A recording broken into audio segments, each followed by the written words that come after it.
Արա Գևորգյաններ ծափարում, Մարիամին դուք էլ ծափարեցիք, ես էլ ոնց որ կայի։ Դուք էլ եք այդտեղ եզս տեսակը։ Ես էլ էի ծափարում, այո։ Դե ինչ ժամանակն է ներկայացնելու մեր առաջին հյուրին։ Հունիսի 6-ին Ալեմ Խաչատրյանի ծննդյան օրն է։ Երևանում կմեկնարկի Խաչատրյանի անվան միջազգային մրցույթը, որն այս տարի անցկացվում է Թավջութակ մասնագիտական կարգում։ Այդ առիթով Արամ Խաչատրյան մշակութային հիմնադրամի գործադիր տնօրենն է մեզ հյուր Մարտին Թովմասյանը։ Բարի առավոտ։ Բարև ձեզ։ Մայստրոյի գալիք ծնունդն է շնորհավոր։ Շնորհակալություն։ Որերորդ մրցույթն է սա արդեն։ Սա արդեն 22-րդ տարին Երևանում անընդմեջ մրցույթ հիմնադրվել է Մայստրոյի ծննդյան 100-ամյակի առիթով եւ արդեն 22 տարի Հայաստանում անցկացվում Խաչատրյանում կրող միջազգային մրցույթը, իսկ Չինաստանում անցկացնում արդեն 4-րդ տարին։ Այս տարի Երևանում կանանք մրցույթից հետո նոյեմբերին կգանա Չինաստանում մրցույթը, դրա մասին առիթներ կունենանք զրուցելու։ Հույսը իսկապես սա է շատ կարևոր, որ հայկական մշակույթը հասել է նաև Չինաստան եւ այնտեղ շատ գնահատված է եւ դա էլ է կարևոր։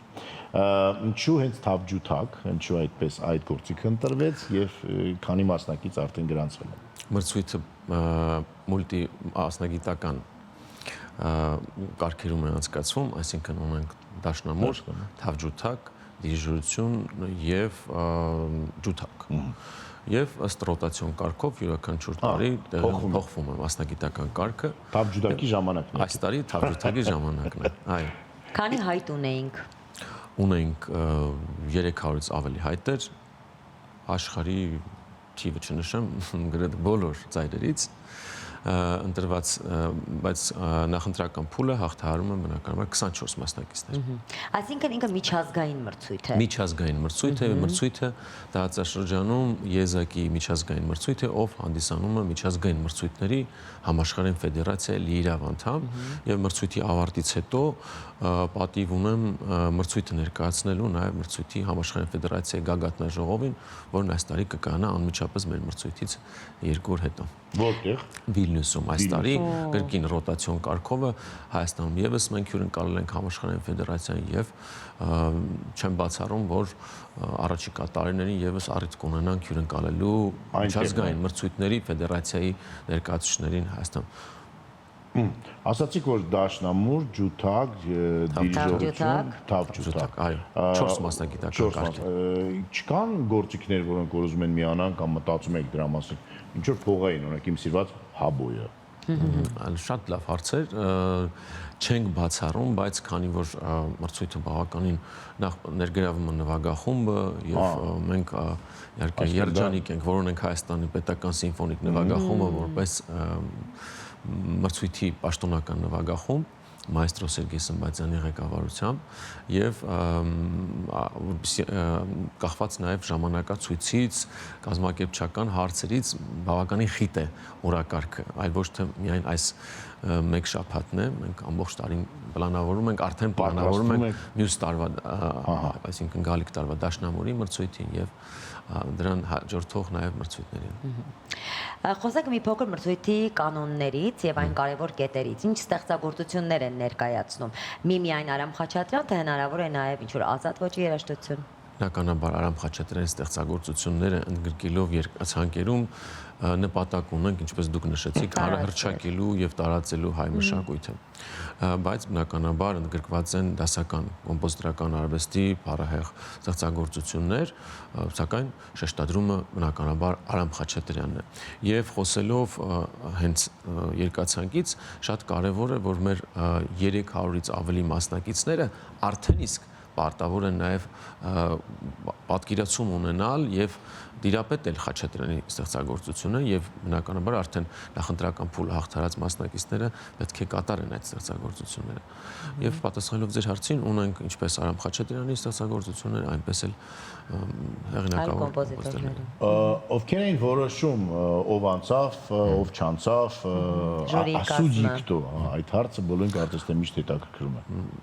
Համաձայն եմ ձեզ հետ եւ հենց որոշողները միմիայն ժյուրի անդամներն են, որոնք ունեն նաեւ կանոններ, որոնց ըստ կանոնների լսում են մասնակիցներին եւ իրենց գնահատականներ տալիս։ Այս տարի ունենք 7 մասնակիցներ, նրանց թվում են շվեյցարիա ներկայացնող Դենիս Սևերինը,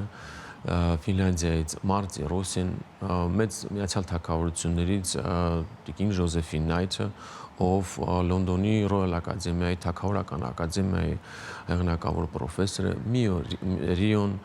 Հարավային Կորեայից Վիկտոր Ժուլիեն Լաֆերիեն, ով Ֆրանսիան է ներկայացնում եւ իդեպ այստեղ շատ հետաքրքրական է, որ նա կլինի նաեւ բացման հանդիսավոր համերգի մենակատարը եւ այնուհետեւ հունիսի 7-ից կընդգրկվի ժյուրի պատվավոր կազմի մեջ եւ շարունակի որպես ժյուրի անդամ։ Մասնակիցները որ տարիքային խմբերից են։ Մասնակիցները 18-ից 35 տարին չլրացած մասնակիցներն են եւ աշխարհի տարբեր երկրներ չունենք աշխարհագրական սահմանափակում, այս տարի արդեն նախընտրական փուլը հաղթահարած մասնակիցները ընդգրկում են 11 երկրներ՝ Ռուսաստան, Իսպանիա, Հարավային Կորեա, Չինաստան, Ճապոնիա, Բելգիա եւ այլն։ Իսկ Հայաստանից շատ ունենք մասնակիցներ։ Հայաստանից ունենք ի ուրախություն մեզ մասնակիցներ, բայց շատ չեն Հայաստանից մասնակիցներ, քանի որ մրցույթը միջազգային մրցույթ է, բնականաբար մեր նպատակն է նաև ունենալ, այսինքն մոտիվացնել հայ կատարողներին, որպեսզի դիմեն Խաչատրյանի անվան միջազգային մրցույթին, բայց ցանկություն արդյունքում ունենք։ Ժյուրին պետք է լսի, միևնույն է եւ նրա համար կապ չունի, որ երկրից է։ Բացարձակ կապ չունի։ Իսկ այդ լսումները ի սկզբանե on-line են լինում, ուղղակի նախընտրական փուլի կարգը ունենք Խաչատրյան մրցույթի պաշտոնական կայքեջը, որը մի յուրօրինակ հարթակ է իդեպ, որտեղ ուղարկում են իրենց հայտադիմումները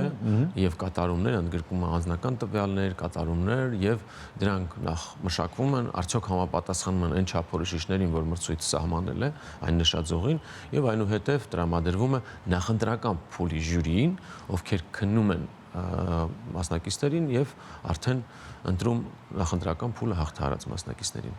Իսկ ինչ մրցանակային ֆոնդ կամ մրցանակներ ունենք։ Ունենք հաստատված ֆինանսական մրցանակներ, որը իդեպ կարևոր է նաև ահատ կատարողների համար, առաջին մրցանակը 10,000 ամերիկյան դոլարին համարժեք, դրամ կստանա երկրորդ մրցանակը 5,000 եւ երրորդը 3,000, բայց ունենք նաև շատ հատուկ մրցանակներ, որոնք չեն զիջում դրամային պարգևներն, այսինքն համերգ Համբուրգի համերգասրահներից մեկում կամ Չեխիայի Սմետանա դահլիճում, դրանք կարծում եմ, եթե համեմատենք ֆինանսական արժեքը, ունեն շատ դա խոսում է մրցույթի հեղինակության մասին, որ մեր գործընկերները դիմում են մեզ եւ ուզում են մեզ հետ համագործակցել։ Իսկ Grand Prix չկա, կա առաջի, երկրորդ, երրորդ տեղ։ Առաջին, երկրորդ, երրորդ, քանի որ երրորդ փուլը հաղթահարում են 4 մասնակիցներ եւ վերջին փուլը մրցակցում են 4 մասնակիցներ, որոնցից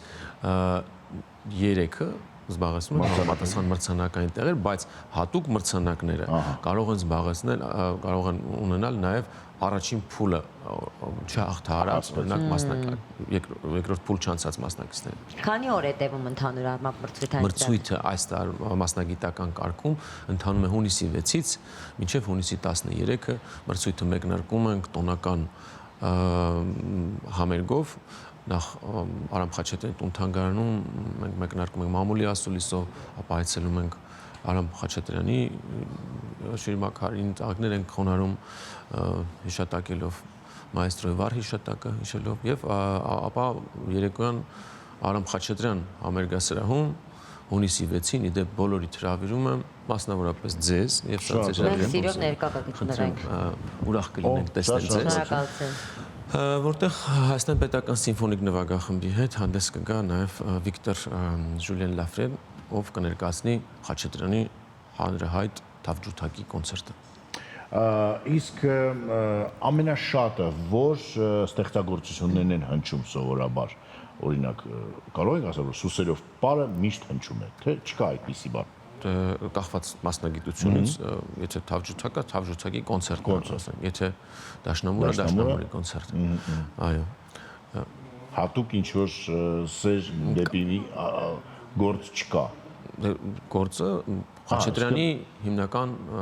կոնցերտներն են, որոնք ընդգրկված են մրցույթի երկացանկերում։ Անդադ լսել նույն բանը, բարձր որ տարբեր կատարողների անդադ լսել նույն բանը, ինչքանով է հեշտ որպես ինձ համար որպես տնօրեն վայելում եք եւ վայելում եք։ երբեմն ամբողջը չեմ լսում, որովհետև չունեմ այդ պարտավորությունը։ Չունեմ այդ պարտավորությունը եւ իրավունք չունեմ նույնիսկ կարծիք հայտնելու։ Իդեպ, որովհետև կան մասնագիտական շրջանակ ներկայացնող հարգարժան ժյուրի անդամներ, ում պատվիրակված է այդ բարդ պատասխանատվությունը։ Պարզա, գերագույն հաճույք կարող եք ստանալ եւ սա իսկապես հերթական մշակութային, այսպես ասած, կաթիլեչը գետերն են, որոնք որ հոսում են այս պահին մեր երկրում եւ խոսենք նաեւ այն համերգների մասին եւ այն միջոցառումների մասին, որոնք որ Չինաստանում արդեն 4-րդ տարի ասացիք, որ լինելու են, նոյեմբերին էլ խոսենք, բայց հիմա էլ սա իրենց առաջարկներ, իրենց ցանկություններ, ցանկություններ շատ են լինում, սակայն եթե արձագանքը համապատասխան չի լինում, առաջարկող կողմի արձագանքը մնում է անպատասխան կամ ինչ-որ այլ կազմակերպություն է դա իրականացնում եւ ցավով են հիշում նրանք ում այդ առաջարկը։ Մենք այդ հնարավորությունը չենք տվել որևէ մեկին եւ մայստրո Սերգեյ Սմբատյանը, ով իդեպ մրցույթի գեղարվեստական ղեկավարն է, անմիջապես դրական արձագանքեց, ինչին մենք բնականաբար թիմը զարմանքով մոտեցավ, բայց իրականությունը նա է, որ ունենք նաեւ այնտեղ, իդեպ այնտեղ ունենք նաեւ պատանեկան մրցույթ, այս տարի իրականացնենք պատանեկան մրցույթ, միակ պատանեկան մրցույթը, ոչ, երկրորդ անգամ, բայց պատանեկան մրցույթ ունենք միայն Չինաստանում։ Իսկ արդյոք ունենք հայ մասնակիցներ։ Չինաստանում, քանի որ նախընտրական լսումներ են տեղի ունենում Չինաստանի ամբողջ տարածքով եւ աշխարհի տարբեր երկրներում, վստահաբար կունենանք, բայց չեմ կարող ասել, քանի որ արդյունքները այնտեղի ամփոփված չեն։ Դե ինձ մաքսիմալ դժվար, որովհետև Չինաստանում թափ ջրակով զբաղվում է ավելի շատ մարդ, քան Հայաստանում բնակչություն կա։ Ես համոզված եմ դրանում։ Նույնը վերաբերված ծանրամարտին, չգիտեմ, եւ այլն։ Միայն ֆուտբոլով ինձ թվում է դեռ կարող ենք ի զարմանս մեջ չինացիներին զարմացնել։ Այո։ Շատ թույլ է Չինաստանի ֆուտբոլը։ Այդքան թույլ։ Դասական երաժշտության մասին խոսելիս շնորհակալությամբ եւ ակնածանքով պետք է նշեմ, որ չինացի ունկնդիրները մեծ հանդավառությամբ եւ ողջավորությամբ են նախ լսում եւ սիրում Արամ Խաչատրյանի ստեղծագործությունները եւ այցելում մեր մշակութային միջոցառումներին։ Դուք որպես մարդ, որը մշակույթի մեջ եք եւ հասկանում եք մանրուքները եւ այն նուրբ լարերը, որոնք որ շատ չեն հասկանում։ Ձեր համար այդ ասիական ֆենոմենը ինչու՞մ է կատարողների ֆենոմենը եւ իրենց բոլոր բարերը կարող եք ստեղանել դեպի եվրոպական մշակույթ, դեպի եվրոպական դասական ձեր հարցի համար իդեպ երբ որ մենք տեսնում ենք որ ես անձամբ որ տեսնում եմ որ ունենք մենք Կորեայից, Ճապոնիայից մասնակիցներ իսկապես ուրախանում եմ, որովհետև դուք տեսնում եք, որ դասական կատարողական արվեստում իսկապես ասիական երկրները ներկայացնող մասնակիցների ամենևին չդերագնահատելով թեկուզ Հայաստան ներկայացնող շատ տաղանդաշատ երաժիշտների, բայց լայն տարածում ունի միգուցե կրթության հետ կապված, աշխատասիրության հետ կապված, բայց ունեն արդյունքներ փայլուն, որի վառ վկայությունը այն անունները որոնք մենք լսում ենք, իդեպ վերջերս վայելեցինք սիմֆոնիկ նվագախմբի հետ համատեղ լանգլանգի այլում կատարումը, որը նաև մեզ շատ ոգևորեց որպես երկիր, անդրադարձ կատարեցինք նաև քանի դիտումներ են եղել, քանի երկրից են դիտել մեծ լայնամասշտաբ նաև ուշադրության կենտրոնում էր դասական երաժշտության սիրահարներ, որոնց թիվը քիչ չի իդեպ։ Միջազգային մամուլն էլ խոսեց անգամ այդ մասին։ Հուսանք որ Յոյո Մանե կգա իր թափ ջութակով օրերից մեր Հայաստան եւ հետաքրքիրը ինչն է որ կարծես թե հոսքը դեպի մեկ կողմ է, այսինքն Ասիան շարունակում է բացահայտել եվրոպական մշակույթը եւ եվրոպական դասական երաժշտությունն իր համար, իսկ մենք ասիականը չենք էլ ուզում, չգիտես ինչու, դա եւ դա հետաքրքիր պարադոքս է ինձ համար ամենայն դեպս չլինելով պրոֆեսիոնալ երաժիշտ, միգուցե չունեմ այդ իրավունքը գնահատական տալու որոշ թեզերի, բայց տեսեք օրինակ ասիական Չինաստանում կա մի գործիք, որը կոչվում է սունա։ Դա մեր նույն զուռնան է, որը մենք երկու, տեսեք իրարից շատ հեռու գտնվող երկու պետություններ, մեծ եւ փոքր, նվագում են երկու գործիք, նմանօրինակ գործիքների վրա։ Իհարկե պատմությունը մեզ շատ հետաքրքիր դասեր է տվել մեկ գոտի մեկ ճանապարհի, մետաքսի ճանապարհի մասին, որը ի դեպ եւ հնարավորություն է տվել ոչ միայն ապրանքաշրջանառությունը զարգացնել երկրների միջև, այլ մշակույթի այդ էքսպանդը, մշակույթի նաեւ արտահանումը, որը մեծ կարևոր ազդեցություն ունի եւ այսօր մենք հպարտությամբ ներկայացնում ենք մեր կոմպոզիտորական հարուստ ժառանգությունը, մասնավորապես մայստրո, ինչպես Սերգեյ Սմբատյանն է միշտ նշում, ազգային հերոս Արամ Խաչատրյանի փայլուն ժառանգությունը։ Գոր գիտեք, երբ Արամ Խաչատրյանից խոսում ենք, ես հիշեցի, որ միգուցե դուք էլ հիշեք, դեռ վաղ անցյալում, երբ մենք երգում էինք 4 աղջիկներով, Արամ Խաչատրյանի Սուսերով պարը մենք կարողացանք երգել, որպես վոկալիզ ներկայացնել, եւ դա առաջին փորձն էր, քանի որ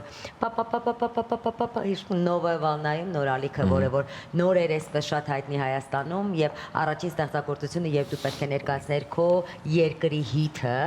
դա հենց Նադեժդա Սարգսյանը ընտրեց Արամ Խաչատրյանի Սուսերով պարը, որը որ 3-4 ֆորմաներից բաղկացած, այսպես ավելի երկեցողական վոկալիզ էր, եւ հիշում եմ, թե ինչ աժիոտաժ առաջացեց, որովհետեւ մինչ այդ ոչ մեկ չէր լսել, որ այն կարող էր վոկալային կատարում լիներ, հա, գրեթե բոլոր գործիքներով, սիմֆոնիկ, սոլո գործիքներով լսել էին, եւ մինչ այսօր հիշում եմ, թե ինչպեսի աժիոտաժ առաջացավ նորալիք միջազգային մրցույթում, երբ դեռ այն ժամանակ այն յուրմլայում էր տեղի ունենում, երբ Սուսերով պարը 3 րոպե, եթե չեմ սխալվում 40 վայրկյանում, ինչպիսի այսպես դիապազոն, ինչպիսի փոփոխություններ, այսինքն երաժշտություն, որը նախատեսված էր կոնկրետ սիմֆոնիկ նվագախմբի համար, կարողացանք նաև երգել։ Գեցեք։ Թույլ տուր արտից օգտվել ասել այդ մասին գոր։ Պատմություն, եթե ես ինչ-որ փոքրիկ առնչություն ունենայի Արամ Իլիչի հետ, հաստատ կպատմի։ Պատիվ էր իսկապես։ Ներկաներից, այո, Նելին է կատարել, ես միայն լսել եմ Սալվադոր Դալի մասին, կա հայտնի պատմություն, գուգլեք եւ ինքներդ իմացեք, բացահայտեք ձեր համար Արամ Իլիչի նաեւ այլ կողմից։ Շատ շնորհակալություն, հիանալի է, որ անցկացվում է, շարունակական է, հիանալի է, որ աշխարհահռչակ երաժիշտներ գալիս են մեր երկիր եւ հիանալի է, որ նաեւ այս ամենը դուրս է եկել փոքրիկ Հայաստանից եւ ներկայացնում է մեծ հայկական արվեստը այս փոքրիկ երկրագնդի տարբեր կետերում։ Շնորհակալություն։ Շնորհակալություն։ Իսկ հիմա երաժշտություն Շանթի եթերում։ Մնացեք մեզ հետ։